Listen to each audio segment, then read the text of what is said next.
Good afternoon, everybody, and welcome to this month's meeting of the Altersachen. It's good to see you all here.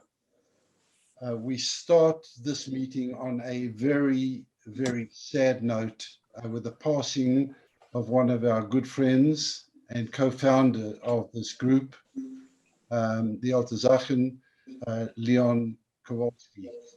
I'd like to call on Boykie Zeidel to say a few words. Good afternoon, everybody. What many of you might be aware of is the part that Leon and Kenny played in the formation and ultimate success of this lunch group, Altersachen. In memory of Leon, I would like to briefly outline the origin of our meeting here today on what has become a very vibrant and dynamic monthly get-together. Who would have thought that we would now be paying tribute to Leon? I wish to quote part of what Leon said in memory of Ken dinner last year. Some 16 years ago, in 2003, I emigrated to Australia with my family. As most, if not all of you have experienced, particularly for the older immigrants, and possibly more so for men, is the gut-wrenching experience of almost losing your identity as you struggle to re-establish yourself in a similar but different environment to what we were used to back in what I affectionately call the old country. You start by seeking out friends and acquaintances who you knew back then. We were both working at home at the time and we started meeting for lunch. Fast forward a few years to 2009 and we were joined by Boykie, who also started working at home around that time. Then Asher emigrated to Sydney and we invited him to join us as well. Now joined by Brian, who had known Ken from primary school, we attempted to keep Ken engaged and relevant. By now, the monthly lunch group had extended to around 20 guys. End of quote. Nowadays, we have up to 100 men attending our monthly luncheons. Many of you may remember Leon as the chairman and ultimately the president of the South African Jewish Board of Education. He served about 10 years on that board. His wisdom, insight, and strategic approach to the many challenges of the time, as well as his dedication to Jewish education, is well known. Leon was a mensch in the true sense of the word. This was evident in every aspect of his life. He helped many people financially, emotionally, and just by being there for them, giving sound advice and listening. When a good friend took ill last year, Leon would fetch him and some of his friends and take them to his house for lunch every Thursday. I am privileged to have been part of his and Alicia's lives for many years. We shared smachot, chagim, dinners, and hikes together. His intelligence and interest in world affairs, books, and movies was legendary. He would often call to ask me to go with him to a lecture or something of interest. I valued those times together. We loved spending time with them, laughing, sharing in each other's lives as old friends do. We will carry on with Alicia and her beautiful family and share stories, anecdotes, and laughs about Leon. He loved being around children and was always engaging with our grandchildren at every opportunity. I loved what Daniel said in his tribute to his dad. Leon gave his children and grandchildren gifts on his birthday. That was his greatest joy. His family and Alicia were everything to him. So how will we best remember our dear friend Leon? His warm smile, generous spirit, wisdom, clear counsel, and most of all, a loving, devoted husband, father, grandfather, and friend. We will miss him constantly. Thank you. Sorry, I'm a bit moved at the moment. Just give me a second.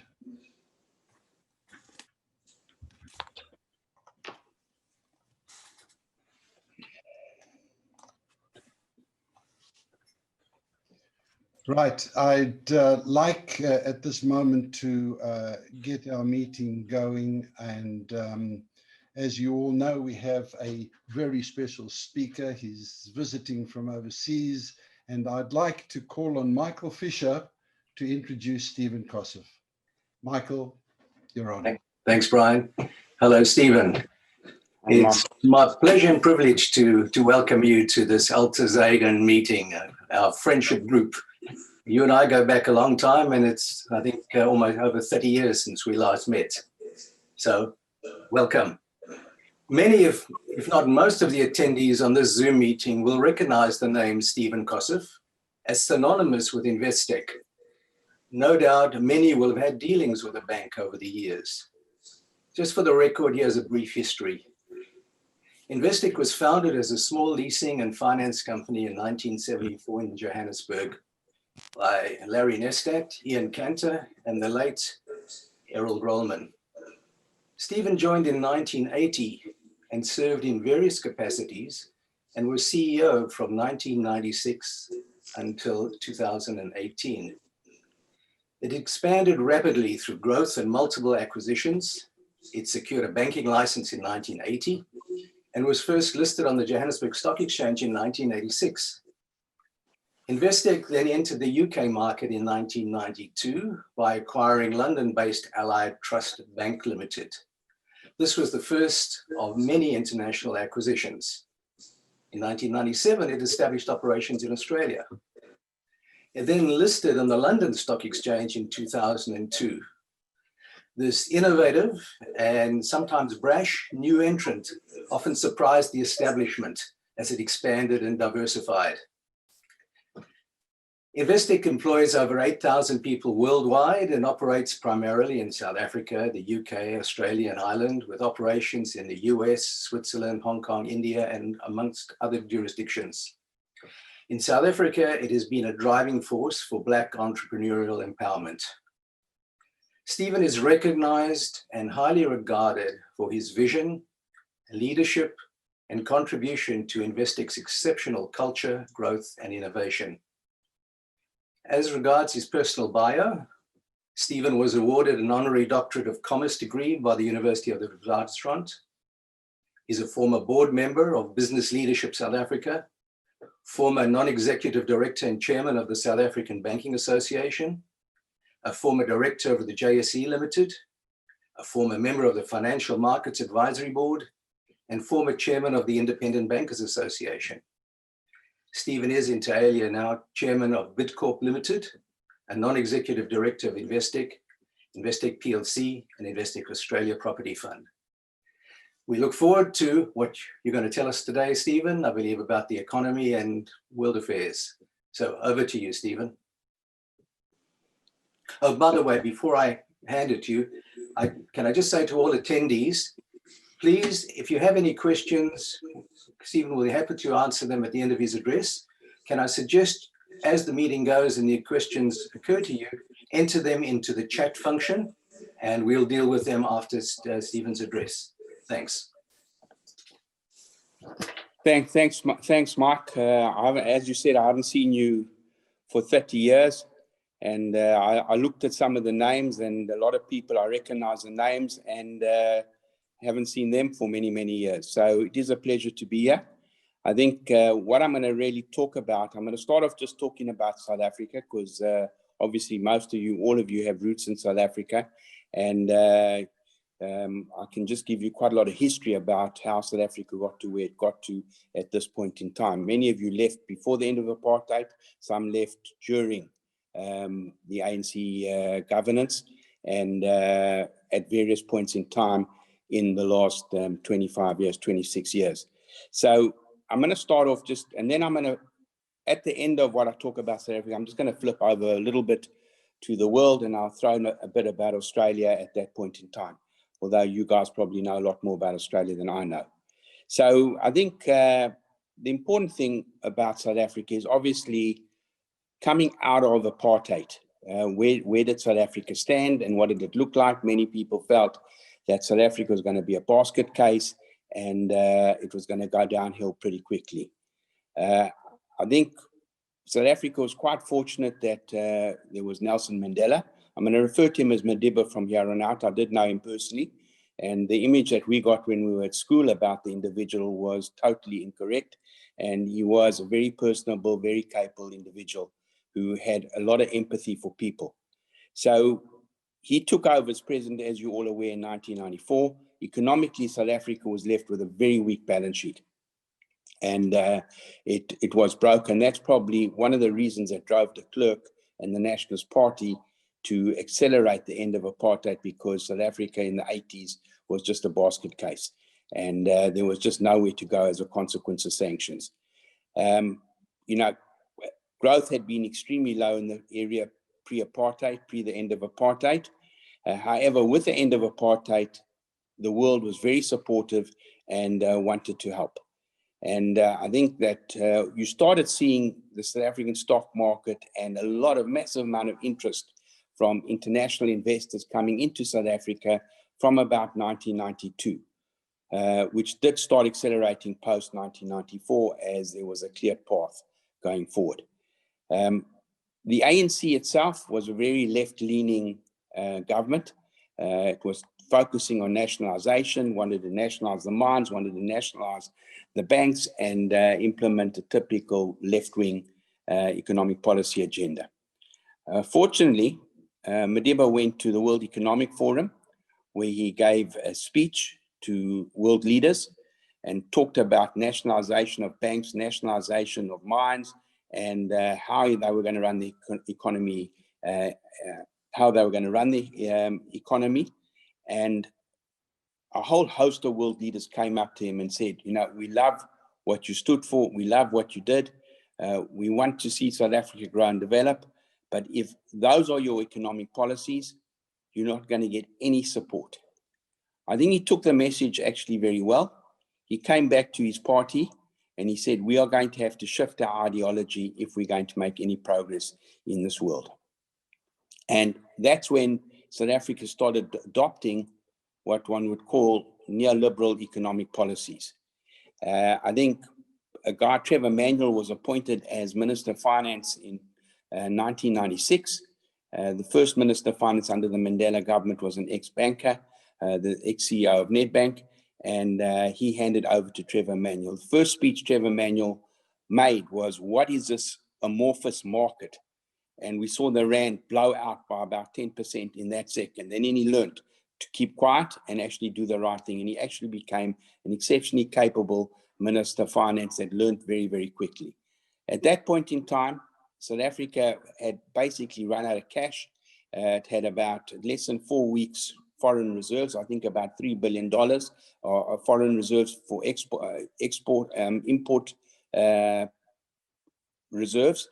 And Mandela wanted to go to the IMF for support. Now, if you understand this ANC, the last thing they ever want to do is have to go to the IMF. It's not something, they did go the other day for COVID relief, and they may have to go again for proper relief, and I'll talk about that a little bit later. But it's totally counter to their culture and how they see the world. They see the IMF having destroyed many, many countries, which is probably not true, but that's still how they see it. So they decided to tough it out and bring in a whole host of policies that would ensure fiscal sustainability and an improvement in South Africa's position. And they also had what we call a massive forward book because they were trying to defend the rand all the time. In fact, that was a governor, Dr. Stolz, who was a good governor, but his policy was, I'm going to defend the rand because I'm worried if the rand blows out, I'm going to get inflation, and then I'm going to have to push interest rates up too high. And as a consequence, we'll have devastating economic effects. So they took on the task of unlocking what we call the forward book, improving the foreign reserves, and bringing in fiscal discipline. And they had a very, very strong team in both the Reserve Bank and the National Treasury, which was key to South Africa's success for the years following 1996. And in the way, they had to still contend with the Asian crisis in 1997, the Russian-Brazilian crisis in 1998. In fact, South African interest rates went to 25% in 1998, for those of you who are still in South Africa at that point in time, which had devastating effects on the real economy, as Dr. Stolz was trying to defend the rand. In fact, if you compare South Africa, Australia, and New Zealand at that point in time, South Africa and New Zealand pushed rates to defend their currency.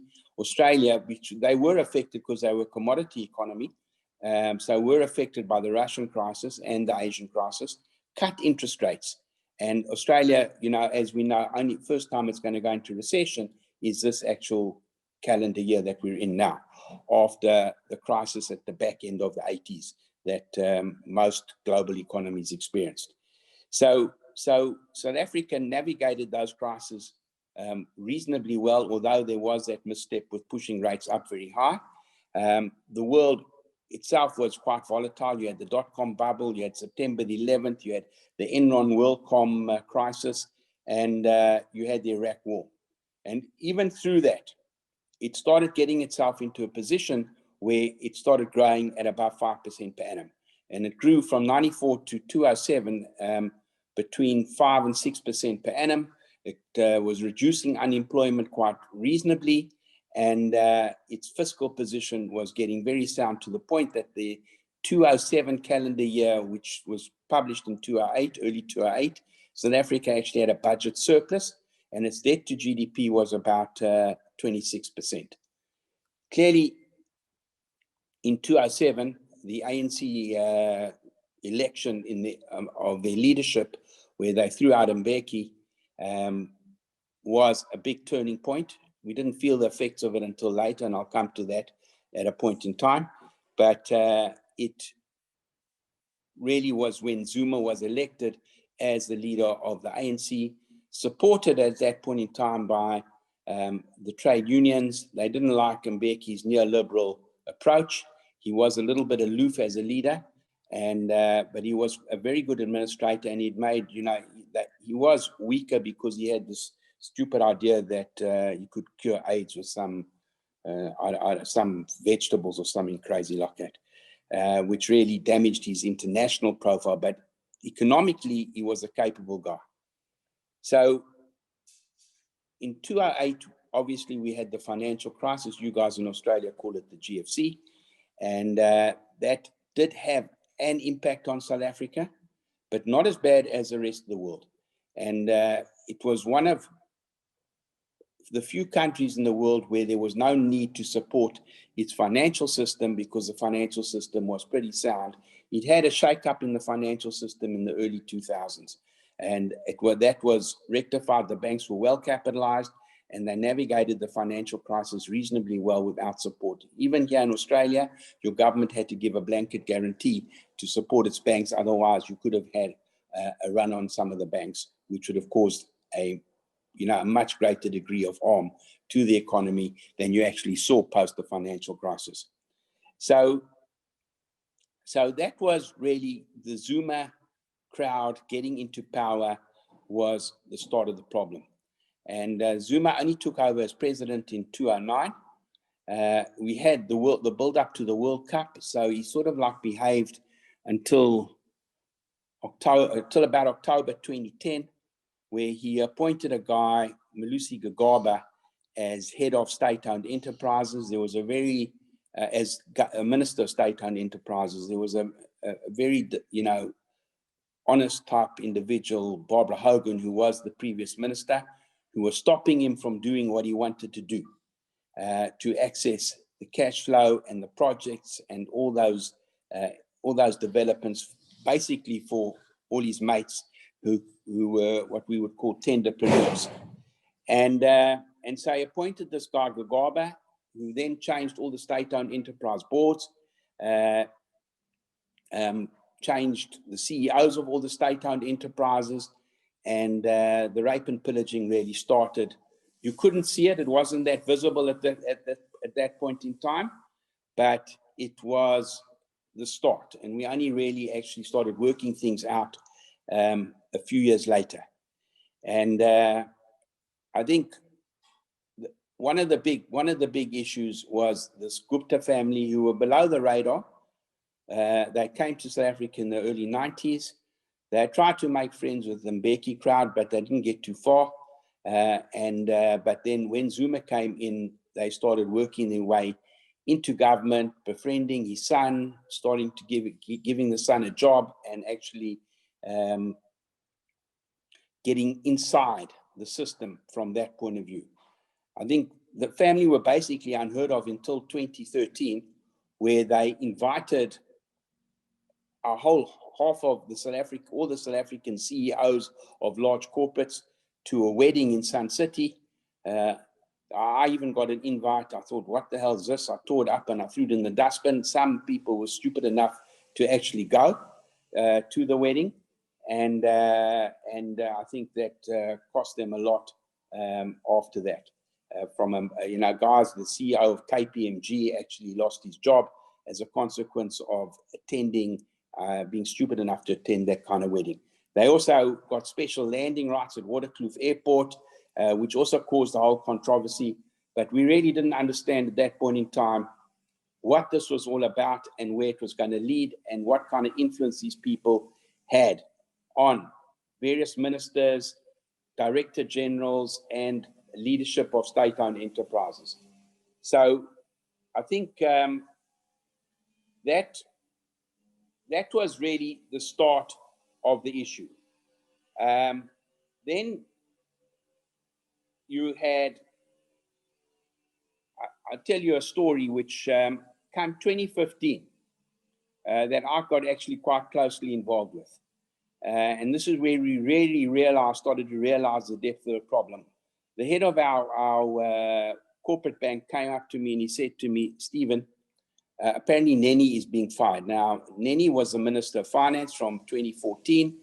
He took over from Pravin Gordhan, who, by the way, was also honest.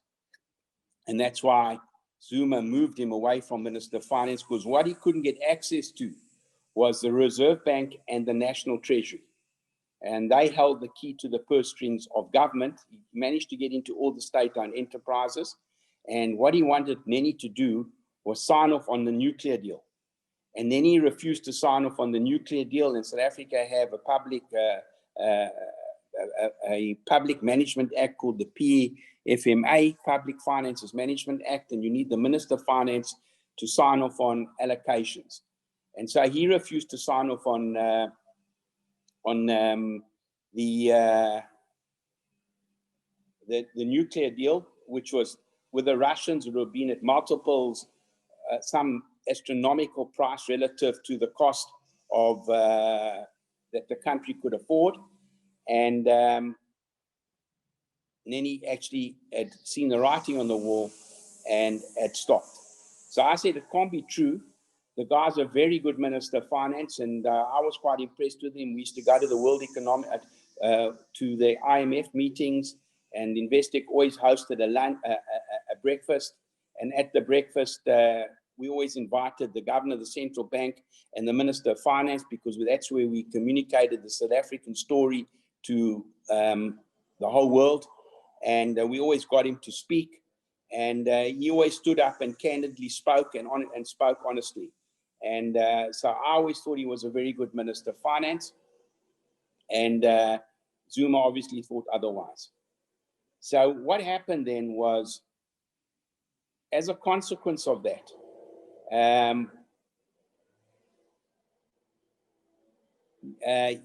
of the firing of Neni,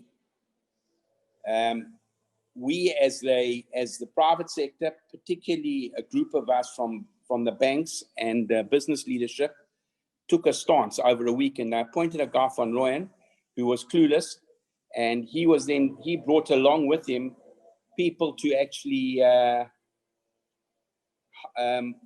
work in the National Treasury. And can you guys hear me? Because there's a guy busy mowing somewhere. I've got to just stop him. Can you give me a second? Mike? Yes, give me we can hear you. Give me 1 second. This guy, yes. Can you hear that background? We can't hear that mower. Oh, you can't hear it? Okay. No, just disturbing me. Okay, fine. Then I'll carry on. So we managed to get through the then Deputy President Ramaphosa and a group of members of Parliament, Zuma, to remove this guy who was they called him the weekend special, this Van Rooyen, and then reappoint Pravin Gordhan. And that was the turning point for Zuma. And had that not happened, I think I'm not quite sure what could have happened in South Africa. Obviously, South Africa still got a headache, but it could have been significantly worse. And then they set out to get rid of Pravin Gordhan, which eventually they did do, because obviously Pravin Gordhan wouldn't sign on the nuclear, and they appointed the same guy, Gagaba, as Minister of Finance. Fortunately for South Africa, 2017 wasn't too far away from when Pravin Gordhan was removed. He was removed in, I think it was removed in March 2017. And so you had 9 months to go. And Ramaphosa was elected as the leader of the ANC. And they then removed Zuma. So as president in, I think it was February 2018. And then Ramaphosa started the process of what he called renewal, which has been a very, very tough period for South Africa, because there is so much wrong in the system. It's very hard to fix. And Ramaphosa is not a leader that walks in and shouts and screams. He processes everything with all parties, including the communists, the unions, including business and what we call civil society. But I think now what you have in South Africa is you've got a ruling party that has factions. They've got what they call the Radical Economic Transformation Group. Those are the ex-Zumas. We call them the Zuptas. They want life to carry on so that they can steal and benefit from these tenders. And we're seeing quite a few people locked up now for having stolen money from somewhere. There were a lot of state projects. There was a small bank that they blew up called VBS Bank. And they've got the Zonda Commission where all the stuff is starting to be heard. And they're now able to take the evidence from the Zonda Commission and hand it over to the prosecutors, which they weren't allowed to do up until a few months ago. So we're starting to see the people locked up. And so we're starting to see the fight against corruption take root and get hold. And I think that's been also a very important part of where we are in South Africa. But in the meantime, you've got an economy that was very weak before COVID. Debt to GDP before COVID was already at about 60%.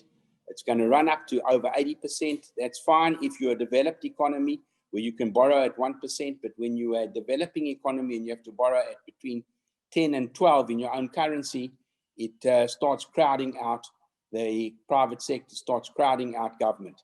So I think South Africa is in a very tough position, and it's been exacerbated as a consequence of COVID. South Africa had a very hard lockdown.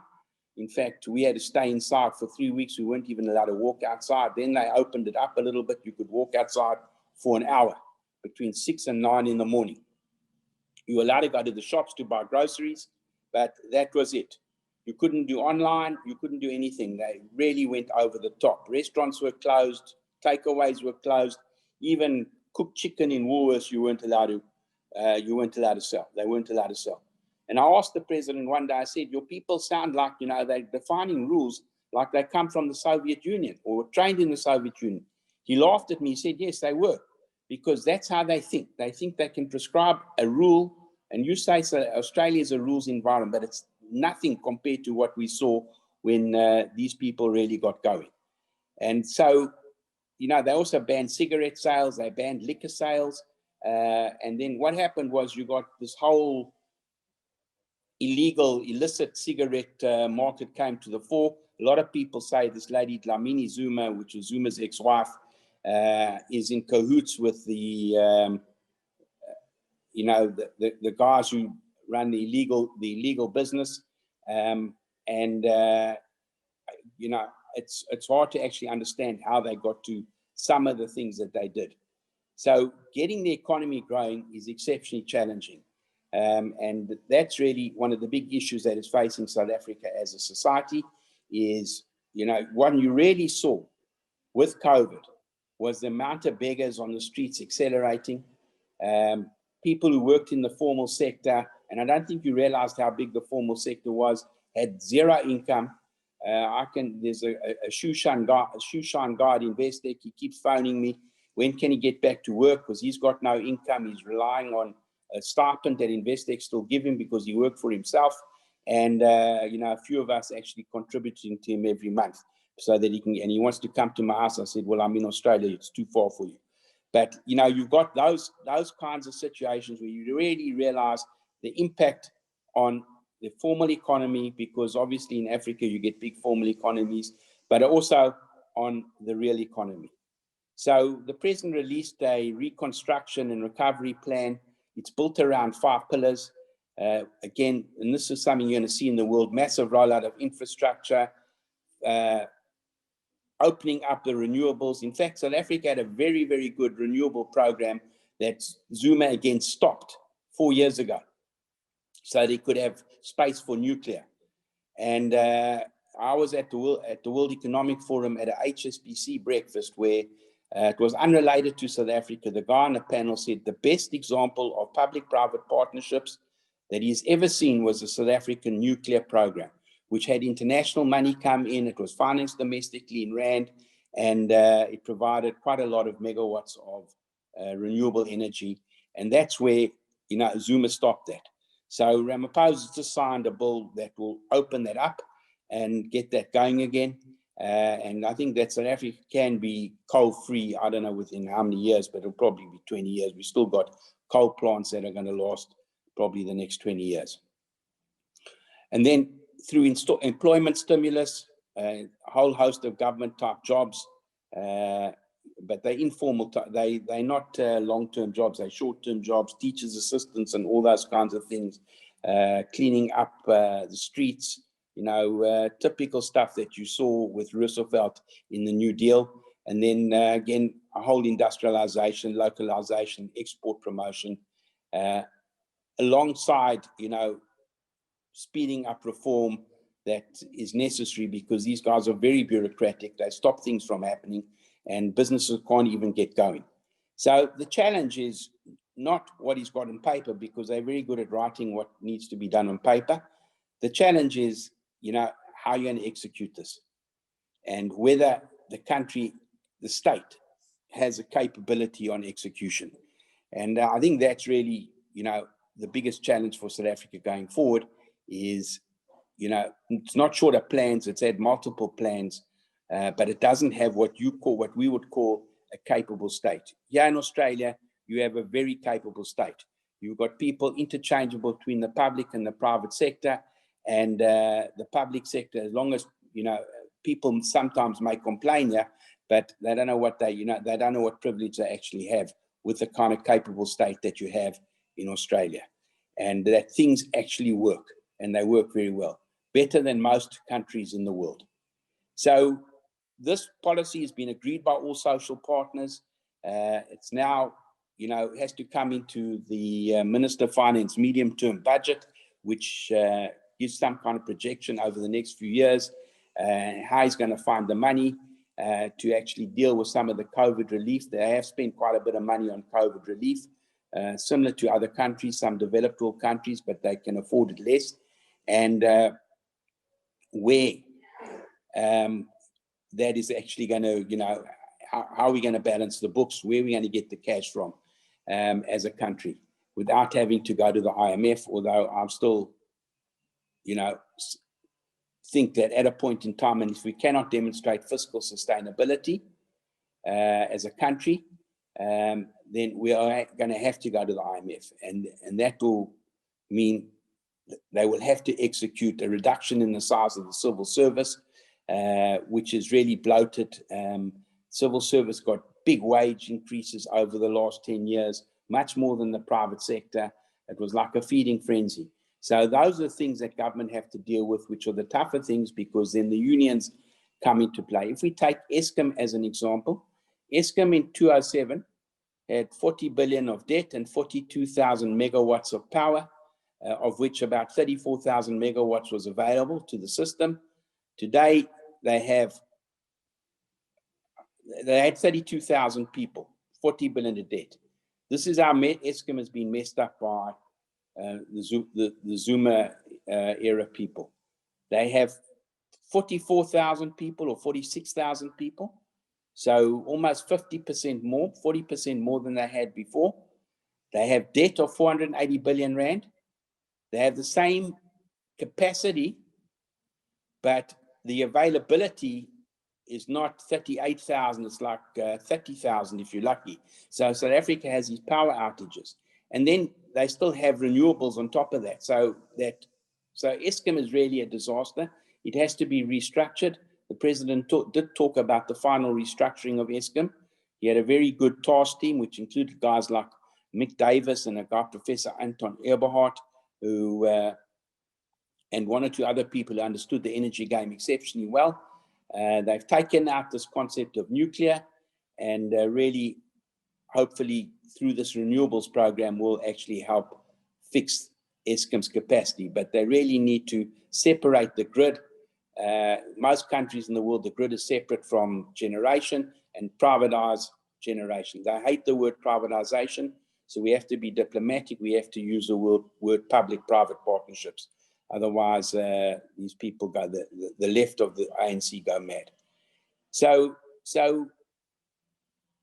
to get back to, fiscal sustainability, I think South Africa, as I said earlier, is fortunate to have a very capable central bank.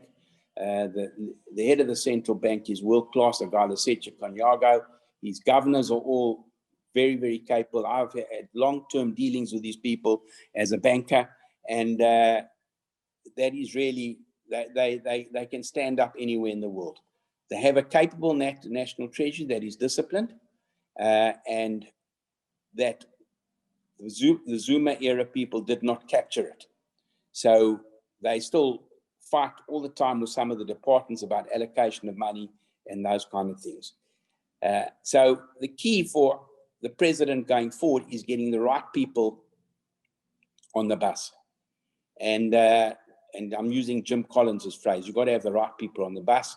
And that's his key challenge, is how is he going to get the right people into position that can execute his plan, that can get South Africa out of the financial situation that it currently is, and get the economy growing, not at, between 1% and 3% that it grew, or 0 and 3 that it grew from 2010 all the way to 2019 before this COVID crisis, but above 5% like it was growing prior to the global financial crisis. And that is the big challenge. He'll have to make some tough decisions. He is a very good guy, but he does have a process that is very prolonged. And some people say he can't make very tough decisions. That's not his nature, because he likes to take everyone along with him. That's how the individual is.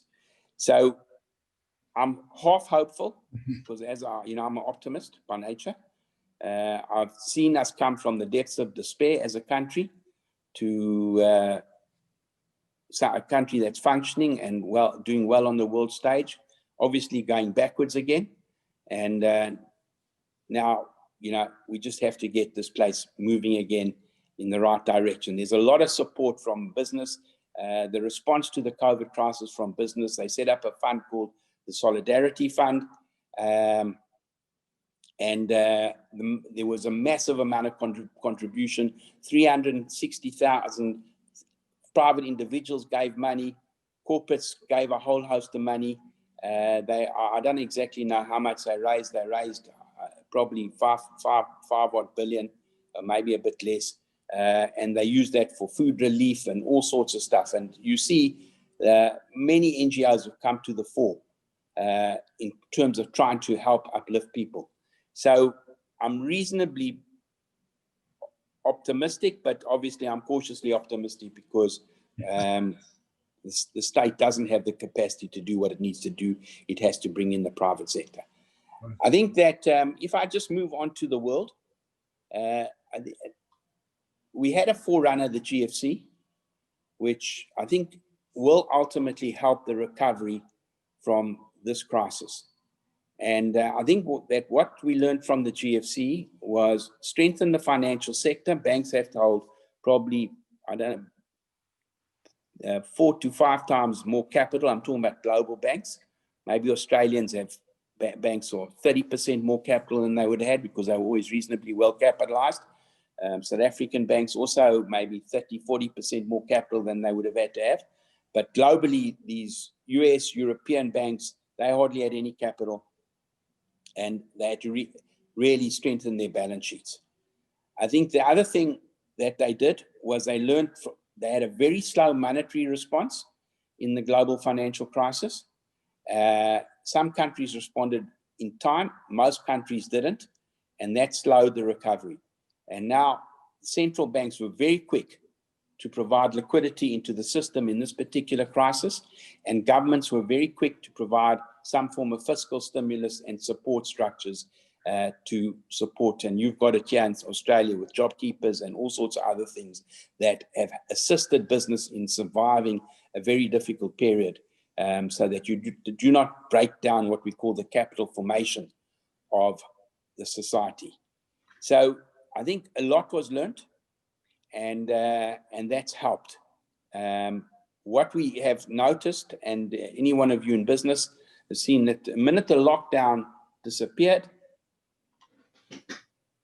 or started or was moderated, you got quite a big bounce back. Some of that was just pent up demand. Others was just, life getting back to normal because the financial infrastructure was still solid. So where we are, we looked at stock markets. If you look at the US stock markets, and Nasdaq's actually up 22%. The Dow, since the beginning of the year, the Dow's up about just over 1%. I look at your index here in Australia, you're down 12.5. The FTSE's down, the Nasdaq's up 20, the FTSE's down 22. The European markets are down also about 12%. The Chinese market's marginally up. So around the world, you've had different responses depending on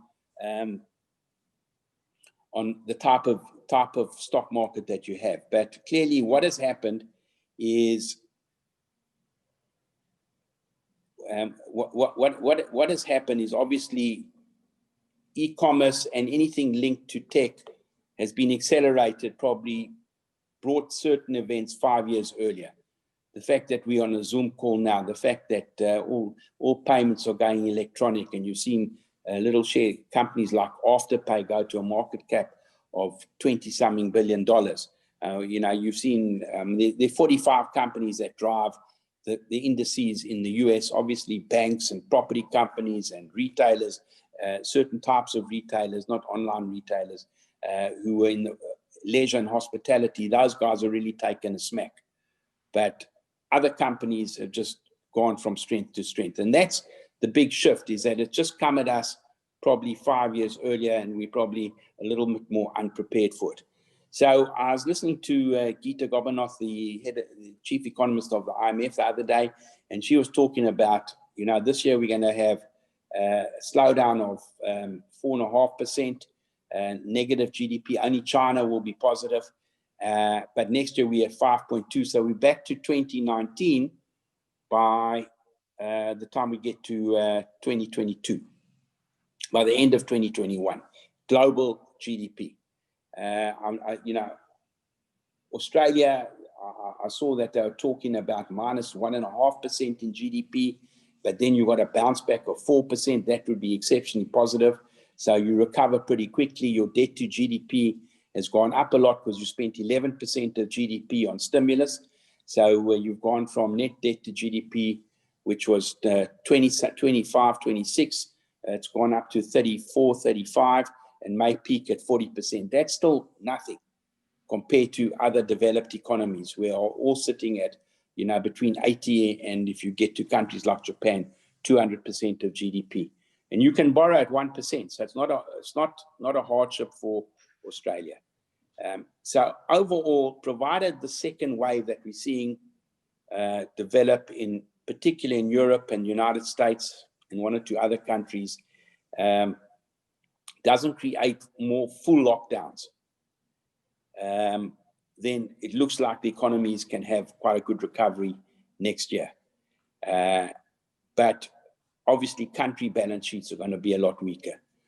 All countries are going to do a lot of infrastructure, because that is the one way to actually start getting the economy going again. We learned that from the 1930s with Roosevelt's New Deal, where, it doesn't matter if you pump the system with liquidity, it ends up being what they call a liquidity trap, and it's like pushing on a piece of string. and you know, you need to start building the other side of the equation, so that you can build demand. And that means you have to have fiscal stimulus, which enables people to spend. It doesn't matter just giving them cash. Even some of the cash handouts, people end up trying to save. So that's what's going to be important to get the global economies moving. Obviously, a vaccine is going to be very important. Sometimes you get optimistic, sometimes you get pessimistic, or rapid test, something that can enable people to start moving around the world again. So you will have low interest rates in the developed world for a lot longer. I heard your guys say up to 3 years, and I think that's general. If you go and look for yield as an investor, you find very little yield unless you go way up the risk curve, and then you know where that can end up. That can end up in tears. So you always get, you know, if you're going to get decent yields, you got to know that you are taking a lot more risk in the bond markets or the credit markets.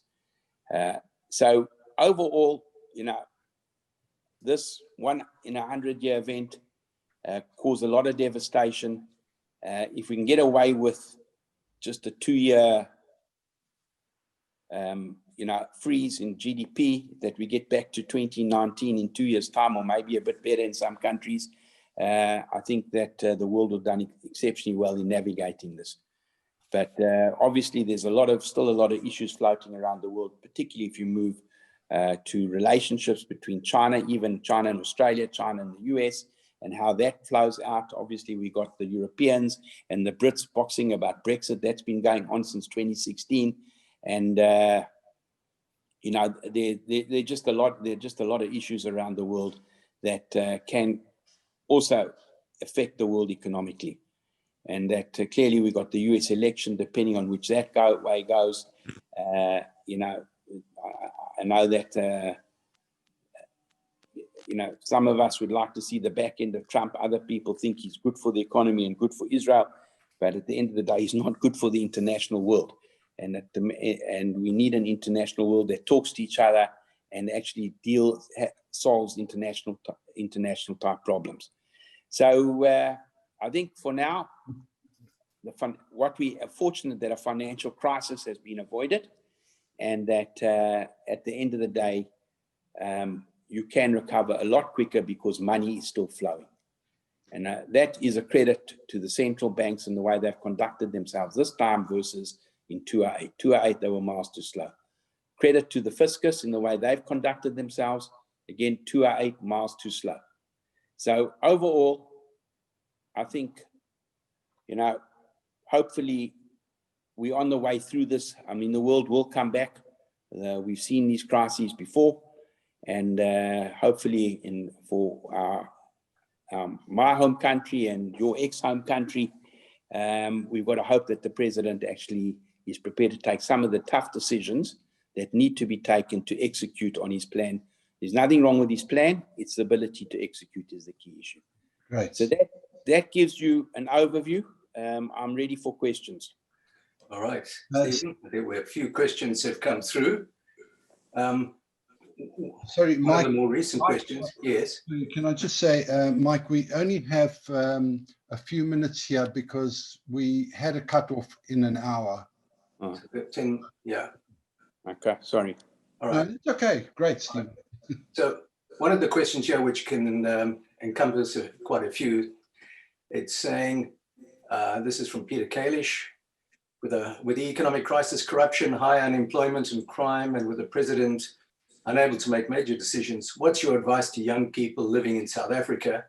And that relates to another question from Hanan Mazovsky, who says, do you foresee a brain drain occurring? And how is that, if this is a brain drain, how would it affect the health system in this COVID era? So, no, so look, if I, you know, what do you advise young people? There still a lot of opportunities on the ground in South Africa. Not everyone can immigrate. And I see youngsters, because I always, I was a money lender for half my life. So I lent money to these youngsters and took, as Investec, we used to back them, take a bit of equity. And these guys have done exceptionally well. So I think, there is a massive amount of opportunity in South Africa, provided we stem a sovereign crisis, which I think can be done. I think there is a brain drain, and that is one of the challenges. The only way you're going to stop the brain drain is by making sure the economy grows. I think that is going to be, that's why the success of the president's economic plan is very, very important. But, a lot of people would love to immigrate to Australia. They just can't get in unless they've got family here or can get sponsored or have the wherewithal. So for, a lot of people actually going to Israel, and I'm talking about the Jewish community, but remember, you're at the same time, you're building up a new generation of young African kids who are smart and who are not going to go anywhere. So it is unfortunate that we are seeing a lot of immigration, and you always get a lot of immigration when there's stress on the ground. But that did slow down a lot when things were going quite well. So I do think they can turn it around. South Africa does need a lot of skills. One of its big challenges is it has a shortage of skills, and that's why they have to loosen up the immigration policies at Home Affairs. So they let the right type of skills in, because we worked out there about a shortage of about 800,000 skills in the country. I'm just taking a macro view, and each skill creates 5 jobs. So that could immediately reduce unemployment significantly. It's similar to the injection of intellectual capital that Israel got in the late 80s and 90s with the Russian immigration. So South Africa does need skills, and it is a challenge. But what advice to give to a youngster? They live a good life in South Africa. There's a lot of opportunity for them. It's a very hard call. They have to decide themselves. A lot don't want to go, some want to go. Thank you, Stephen. Good answer. Brian, is there time for another question? Or? Mike, I don't think so. I think it's been so comprehensive that, I just don't want to push. I'm not quite sure what De Niro's got coming next. So I do really need to cut out in the next short while, and I have a bit to say. So, all right. Thank you, Stephen. I'll hand you over to Brian for the vote of thanks.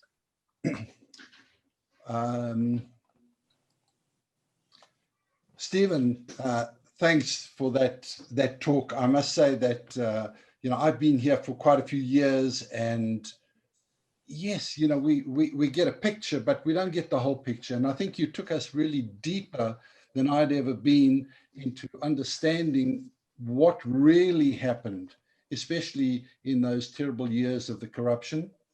It was enlightening. I see some of the comments over here. I've had messages coming through on my SMS, and it is really appreciated that you could take us back to a country that we loved. We were part of it. It's part of our lives. And I want to thank you very much for being with us today. And I wish you all the best when you go back. It's great to hear somebody talk with an optimistic tone about a country, and we certainly hope that your dreams and your thoughts there come into fruition. What we do here at Altezaghen, normally we give a little presentation to our speaker. Now, this is kind of difficult. I'd love to come and give you this little book that we have, but what we've decided to do, we make a little donation on your behalf, in your name, to one of the charities here, and that'll be a pleasure for us to do. So once again, thank you very much. And if I could just address everyone else, talking money, as you can see, Mike, if you could just give us a screen. What would you like? A screen. Screen. You want the screen? Yeah. There you go. Thanks, everybody. As you see, we have been talking money, and unfortunately, I have to talk money as well.